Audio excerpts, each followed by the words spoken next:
So we'd like to introduce Aisha. Are you here? Hello, I'm Hello. here.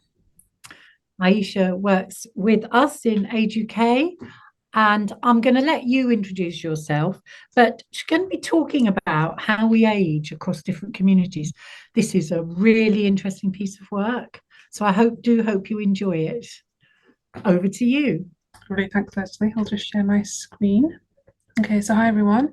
My name's Aisha. I'm a senior researcher here at Age UK, and I'm here to talk about an ethnographic research project that we conducted called This is Aging. So, This is Aging is a research project about understanding the breadth of experiences of the journey of aging across the whole of England. So we collaborated with a research agency called Thinks Insight, and we focused on three key research questions. So what are older people's experiences of the biological and psychosocial aspects of aging? What does the aging journey feel like decade by decade from age 50 through to 80 plus? And how do health inequalities impact the aging journey? So throughout the presentation, I'll be touching on bits of results that we found from each of these questions. So we recruited a diverse sample of 48 older people in four cohorts in their 50s, 60s, 70s, and 80s across 6 different locations in England. And within each cohort, we ensured inclusion across ethnicity, health, so having a disability, a long term health condition, being a carer for a friend or a family member, and also family dynamics. So that could be aging without children or living alone. And the research consisted of 4 stages. And in part one, all 48 participants reflected on their experiences of aging and shared aspects of their lives that they'd not considered for many years. So they completed various tasks in an online community. So that included diary check-ins, photo sharing, letters to their past selves, and also group discussions to prompt memories and generate ideas. For those that couldn't join online, they took part in 2 telephone interviews, and they similarly adapted the same tasks. And in part two, we took 20 participants from this cohort, and they were filmed in face-to-face interviews in their homes. And what this did was it explored emerging themes from part one in greater depth and examined the wider context of their lives and produced a series of short films. So this allowed us to really immerse ourselves in older people's lived experiences of aging and to understand aspects that were harder to articulate in stage one, such as how they manage declining physical abilities. So here are some of the participants we heard from, and throughout the presentation, we will see a few quotes from them too. I just want to issue a small warning that some of the quotes shared may be slightly upsetting or distressing to some, so please do take breaks as needed. So how do older people feel about aging? So growing older was actually perceived quite negatively by the majority. So for many, thinking about the impact they expect aging to have on their body, mind, and relationships is profoundly upsetting. So Renee, age 90, says that I suppose some days for all of us are much better than others. I think the older you get, the more bad days you have. Brian, 51, says, I don't honestly want to think about life day to day in my 60s. I'm in so much pain right now. The thought of living like this would feel like being in hell. But there are some moments of joy that some people experience and that they do look forward to. So Amira, 75, says, I enjoy spending time with my grandchildren and seeing them grow. I've also more time to do things that I like gardening and cooking. And Claire, age 70, says that retirement is freedom. I don't do what I don't find satisfying. And if I get an invitation to go out, to the cinema or have a chat, I say yes. So many are also deeply afraid of losing their independence. So they're deeply fearful of not being able to do the things that they once used to do and having to rely on other people. So, in particular, they're quite concerned about the impact of aging on a decline in physical capability. So, Kamini says that she finds it very frustrating that she can't function as efficiently as she used to because of developing a condition associated with aging. So, that was diabetes and hypertension. A decline in mental capability is another fear. So Alexandra says it's worrying when family members get dementia, as it makes you wonder if this will happen to you too. and also loss of relationships and connections. So Andrew 76 says, what's missing in my life now is a couple of good mates. I used to be in a running club and had lots of friends and started kayaking and had lots of friends there. But for a variety of reasons, I stopped doing those. Those who also experience greater limitations when they're younger, we found often anticipate later life more negatively. So that could be those without financial stability, and retirement feels a bit like a distant goal. And most in this position find that they have to continue working for as long as they're physically able, and it feels unlikely that their retirement, when they do get there, will be one of comfort, and instead will have to focus on scrimping and saving to get by. And people most likely to fall into this group are those with long-term health conditions and women. Those who develop a health condition or a long-term health condition early in life assume that the aging process will only be one of continued decline in health, and future prospects for getting well diminish with each year. So many in this group have been out of work for an extended period, and their income is mainly derived from social welfare benefits, including PIP, and they have very little savings. Some also hope to be able to return to work, but it does feel less likely with passing years. And those with low incomes are the most likely to fall into this group. And also caring responsibility. So those caring for a loved one feel opportunities to find time for themselves as they get older will be limited. So caring responsibilities do often have an emotional and physical toll on a person, and it can be quite isolating, with many feeling as if the burden falls on them. And it's usually women that are most likely to be regularly acting in a caring role for a loved one, either part or full time. When thinking about their own identity, we also found that participants distinguish between their body and mind. And so negative perceptions of aging coupled with denial mean participants don't actually feel like they identify as old. So most acknowledge that they are older compared with most other people. But in this context, many reference their age or changes in their body. So it could be feeling creakier than they did in younger life, as described. But there are, across all age groups, participants who often say that they don't feel old, and most feel that their mind, thoughts, and opinions have changed very little as they've aged. So we also found that health expectations can be informed by parents' experiences and feed into their denial of the aging process.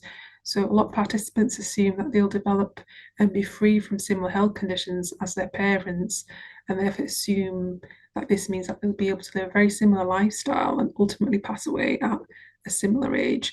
So Eric, 69, says that his dad lived short of his 90th birthday with an unhealthy lifestyle but active job. My aim is to live active and healthy up to 90, and anything beyond that is bonus. And Graham, 61, says there isn't much you can do, you know. You see the healthiest people getting cancer or having heart attacks. What is the point in planning if something might knock you off at any time? And for a lot of participants, these health expectations feeding into a denial of aging means that quite a few are making very few plans for ill health, future care needs, finances, or changes in relationships. So, some themes that we found include being falsely optimistic. So, particularly those whose parents have remained in good health, they hope that the same will apply to them, and most don't really take any action to guarantee that this will happen. Fatalism was another theme, so we found that some feel that they have very little control over their future health and don't really think about it. And also fear, so particularly from those whose parents have experienced negative health, tend not to think about the future of their own, as it's just too scary. So Jackie says, I don't like the idea of getting older, but it's happening. I try not to think about it too much because it scares me. And Andrew, 76, says he's in pretty good shape at the moment. I try to eat well. I'm healthier than a lot of others my age. I think I'll probably be fine, so I've not really made any plans. And most are also in denial about the idea that they may need social care to support them in later life. So as before, denial presents in different ways. And in this instance, the most common expression of denial was undue optimism. So as a result, quite a few haven't really made plans, financial or otherwise, for example, living in a care home. So living in a care home was associated by the sample with a quote low quality of life, total loss of independence, and absolute decline of mental function, and it was widely feared. And another fear was the challenges in the social care system and the cost of living in a care home, which were also discussed, but they were more so secondary to the personal impacts of living in a care home. And the group who were most likely to feel comfortable having discussions about this were white women who were more financially stable, and they felt comfortable having discussions with loved ones and about potential future care needs and requirements. And this group often viewed it as the most pragmatic and practical thing to do. So, despite not engaging with growing or feeling older in general, there were moments that could break through this feeling of denial and make aging feel a lot closer. So, moments of changes in their bodies and mind, so feeling stiff or achy when getting up or being unable to recall information, was often recognized as an early sign of aging. And kind of being let down by your body or mind, or finding that they're generally not working as well as they used to, was described as a bit of an unwelcome reminder of your age. Friends or partners passing away, so a close friend or a similar age, or partner passing often triggered thoughts about mortality. So it was described as forcing a person to confront that they're moving towards the end of their life and getting older. And this was especially true when participants go through a wave of loss in which more than one friend dies. And finally, retirement, whilst largely welcomed as a moment of freedom, some felt no longer working was a reminder that they are towards the end of their lives. But for some these moments are profound, changing how they view themselves. So it's a reminder that they're probably in a period of decline, leading towards losing their independence. So Community 66 says, I just feel like I'm not a valuable member of society. I feel like I'm not doing my bit as I could do. I could do a lot more. It's not others. I just feel it's my own inadequacy. I just can't do things generally anymore. And Denise says, we're going to grow older without doubt, and life will change. I have been retired for a year now and I didn't want to. It makes you feel as if you're not needed anymore. And Graham 61 says, I'm 61 and I've had a few family members and a friend pass in the last 2 years, and it's made me start to think about my life a bit more and how I'm getting closer to the top of the pile. So participants also did worry about becoming a burden on their families. So many were concerned about having to rely more heavily on their family members and children, in particular in later life. So this could mean having to move in with their child, and this indicated, I guess, a decline in their independence, which felt challenging, How do I get this? but also a shift in a relationship with their loved one. And participants are very hesitant about becoming a bit of a burden on their child, and it's particularly true amongst those who were or are caregivers to their own parents. So this group does recognise the toll of care giving and felt quite hesitant about receiving it in return. And men are the group that were the most likely to dread a loss of independence. So many viewed their independence as something that defines them, and the loss of it challenges their perception of oneself. And finally, across the sample, participants did express support for assisted dying. So many felt quite strongly about their right to choose how to end their lives once they believe their quality of life is too low to make their life worth living.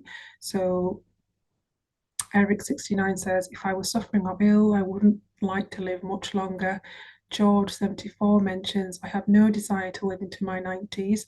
I could become Mrs. Angry if I was unable to exercise my right to choose. But there were those with a strong faith that were less likely to express support for assisted dying. So they instead look to their faith and a predestined future in the hope that they'll pass away before they become too unwell. So Indira mentions, oh, I don't want to get more old. I will carry on, and if my condition gets worse, I pray to God take me away. I don't even want to think what life will be like in my 90s.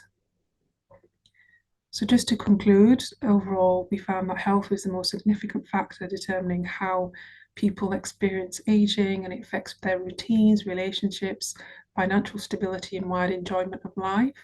And participants across all age cohorts are not engaged with the prospect of needing social care, and when prompted, a lot kind of expressed a preference for ending their own life rather than receiving formal or informal care.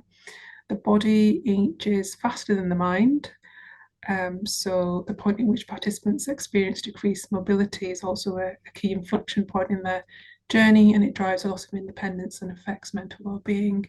And finally, participants' expectations of how aging will impact their health are informed by their parents' experiences. So beyond this, most don't think or plan for changes to their health or later life. But thank you very much for listening. If you have any questions or queries, please do get in touch with the details on the screen. Thank you very much. Thank you.